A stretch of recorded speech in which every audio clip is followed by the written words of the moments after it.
Welcome back mga kabayan sa Hamad International Airport. We are covering the arrival of Gilas Pilipinas. Nandito po tayo ngayon, kasama natin si Coach Yeng Yao. Coach, kamusta po ang flight? Okay naman po. Maganda naman po yung flight namin. Okay naman po yung aeroplano, lahat po. Tsaka yung una sa lahat, yung pagtanggap ng mga kababayan natin, mga Pilipino. Tuwan-tuwa kami. Excited po lahat ng mga fans, yung mga manonood po ng game on February 21. Coach, mabilis sa tanong lang kasi before your departure for Qatar, nagkaroon po kayo ng tune-up game. Opo. Ano po ang assessment ninyo? Ano pong naging focus ng inyong pagpapractice?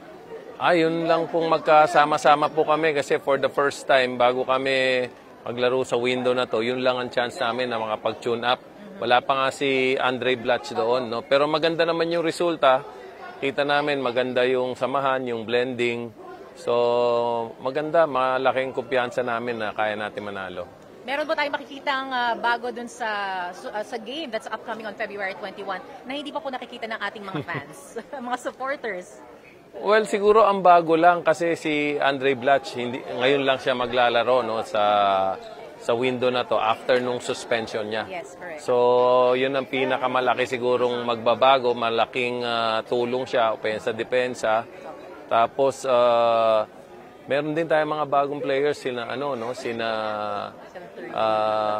sina Mark Baroka, ngayon lang si Roger Pogoy, hindi pa siya makakalaro dito sa Qatar pero sa Kazakhstan makakalaro na siya.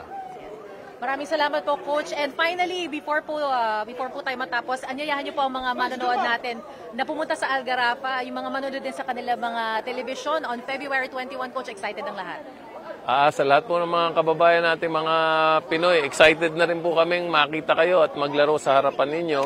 So, suportahan po natin yung Gilas National Team at ibibigay po namin lahat ng kaya namin para po mapasaya kayo. Thank you very much, Coach Yeng Yao ng Gilas Pilipinas. Back to you again.